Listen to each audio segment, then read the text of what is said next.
বিসমিল্লাহির রহমানির রহিম। আসসালামু আলাইকুম প্রিয় ভিউয়ার্স, আশা করি আল্লাহর রহমতে যে যেখানে আছেন ভালো আছেন, সুস্থ আছেন। সবার সুস্থতা কামনা করে আরও একটি বশীকরণ পাওয়ারফুল ভিডিও নিয়ে আসছি, স্বয়ং সিদ্ধি মন্ত্র।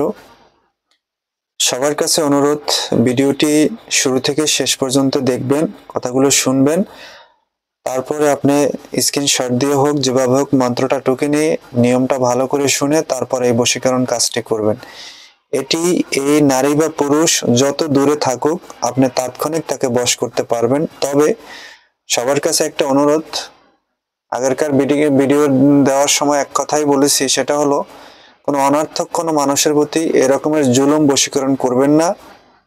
ন্যায়ভাবে কোনো আপনি যেরকম আপনার নজর বা আপনার ইচ্ছা সেরকমই ভাবে পূর্ণ করবেন।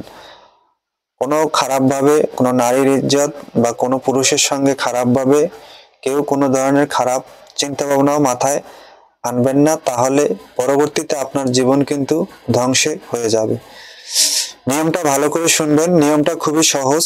এই নিয়মে যদি কেউ বশীকরণ কাজ না করতে পারে তাহলে আমি মনে করি আমার জীবনে কেউ কোনো কাজেই ফায়দা লাভ করতে পারবে না। এটা খুবই একটি সহজ নিয়ম, আর নিয়মটা মেনে যদি আপনি করেন, অবশ্যই আপনার চিন্তাধারা যদি সহি থাকে, আপনার নিয়ত যদি সহি থাকে, তাহলে যে কোনো ধরনের কাজ আপনি সফলতা লাভ করতে পারবেন। নিয়ত গুণে বরকত, এটা তো আপনারা সবাই জানেন। নিয়মটা ভালো করে শুনেন। নিয়ম হলো শনিবার মঙ্গলবার ইটের পাজা অথবা বাটা থেকে একটি কাঁচা শুকনো ইট চুরি করে আনতে হবে। চুরি ছাড়া কিন্তু হবে না। শনিবার মঙ্গলবার ইটের বাটা অথবা পাজা থেকে একটি শুকনো কাঁচা ইট চুরি করে আনতে হবে। সেই ইটটি পূর্ব দিকে মুখ করে আসন পেতে বসে ধূপকাঠি মোমবাতি জ্বালিয়ে ইটটি সামনে রেখে, যার জন্য সেই কাজটা করবেন সে নারী হোক বা পুরুষ হোক, এই মন্ত্রটি 21 বার পরে 21টি ফু আপনি সেই কাঁচা ইটটার উপরে দিবেন। দিয়ে সেই ইটটা আপনার যেই চুলাতে আপনি পাক করেন, যদি মাটির চুলা হয় তা সেখানে আপনি গেড়ে দেবেন, অথবা যদি আপনার গ্যাসের চুলা হয় তাহলে সেই ইটটা আপনি যে কোনো বাটাতেও পোড়াতে পারেন। যদি বাটাতে পোড়ান তাহলেও কাজটা হবে, কিন্তু সেটা আপনি যদি না পান তাহলে মাটির চুলায় হোক অথবা আপনি একটা অগ্নিকুণ্ড জ্বালিয়ে সেখানে আগুন দিয়ে জ্বালাবেন।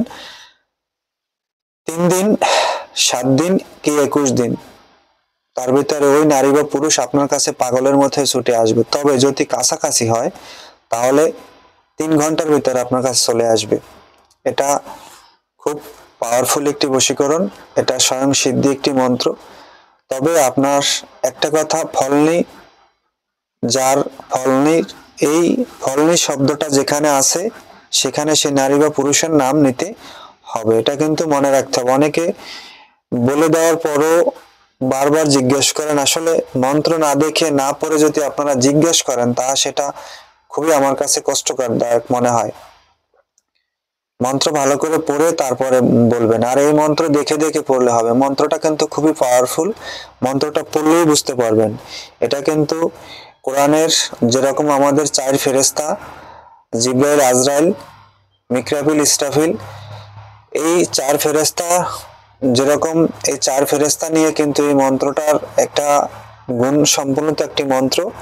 আর অবশ্যই কেউ খারাপ উদ্দেশ্যে এটা করবেন না, এই খারাপ উদ্দেশ্যে করলে কিন্তু আপনার পরিণতি খুব খারাপ হতে পারে। আর আশা করি আপনারা বুঝতে পারছেন। আমি প্রথম থেকে একটা কথা বলেছি, সেটা হলো যদি আপনি ইট আপনার গ্যাসের চুলা বাসায় থাকে, যেভাবে হোক ইটটা আপনার পোড়াতে হবে। ইটটা তাপ দিলেই ওই কাঙ্ক্ষিত ব্যক্তি, সে বিদেশে থাকুক, দেশে থাকুক, যেখানে থাকুক, আপনার কাছে চলে আসবে।